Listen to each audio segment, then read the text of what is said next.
കഴിഞ്ഞ 9.5 കൊല്ലമായി കേരളത്തിൽ ഒരു വർഗീയ കലാപം പോലും ഉണ്ടാകാതെ ഈ സർക്കാർ നോക്കി. ഒന്നാം മാറാട് കലാപം ഉണ്ടായത് LDF ഭരിച്ചിരുന്ന സമയത്താണോ? UDF ഭരിക്കുമ്പോഴല്ലേ? രണ്ടാം മാറാട് കലാപം അരങ്ങേറിയത് UDF ഭരിക്കുമ്പോഴല്ലേ? നബിദിനത്തിന് പ്രകടനം നടത്തുകയായിരുന്ന ആലപ്പുഴയിലെ ലജ്നത്തുൽ ഇസ്ലാം സഭയുടെ ആയിരക്കണക്കിന് പ്രവർത്തകരുടെ നേർക്ക് പോലീസ് നിറയൊഴിച്ച് 2 ആളുകൾ കൊല ചെയ്യപ്പെട്ടത് UDF ഭരിക്കുന്ന കാലത്തല്ലേ? ഇടതുപക്ഷം ഭരിക്കുന്ന സമയത്താണോ?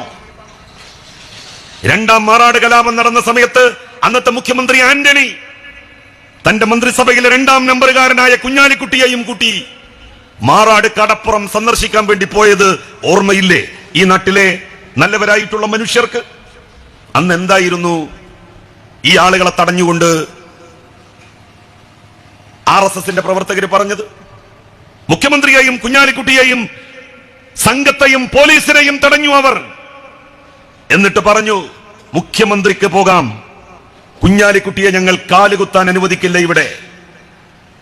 അവസാനം തല താഴ്ത്തി കുഞ്ഞാലിക്കുട്ടി സാഹിബിന്, മുസ്ലിം ലീഗിന്റെ നിയമസഭ പാർട്ടി ലീഡർക്ക്, അന്നത്തെ മന്ത്രിസഭയിലെ 2ാം നമ്പറുകാരന് അപമാനിതനായി തിരിച്ചു പോകേണ്ടി വന്നു. RSSന്റെ തിട്ടൂരത്തിന് വർഗീയ കലാപം നടന്ന സ്ഥലം സന്ദർശിക്കാൻ കുഞ്ഞാലിക്കുട്ടിയെ അനുവദിക്കാൻ പോലും ആന്റണിക്ക് സാധിച്ചില്ല. ആന്റണി പോയി മടങ്ങുകയാണ് ഉണ്ടായത്.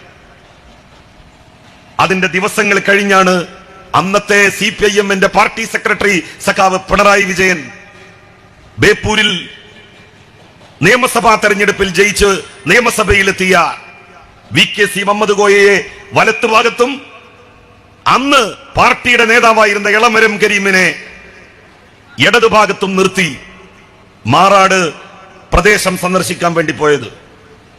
ആന്റണിയെ തടഞ്ഞ അതേ ആളുകൾ അന്നത്തെ CPIMന്റെ സെക്രട്ടറി പിണറായി വിജയനെ തടഞ്ഞു. എന്നിട്ട് പറഞ്ഞു, നിങ്ങൾക്ക് പോകാം സഖാവേ, VKC മുഹമ്മദ് കോയയും എളമരം കരീമും തിരിച്ചു പോകണം. അവരുടെ തിട്ടൂരത്തിന് നിന്നുകൊടുത്തോ പിണറായി വിജയൻ നീ 2 പേരെയും 2 കൈകൊണ്ട് കൂട്ടിപ്പിടിച്ച് വരൂ എന്ന് പറഞ്ഞു പോയി. മാറി നിൽക്കടോ എന്ന ശബ്ദത്തിന് മുന്നിൽ RSSകാർ മാറി നിന്നു.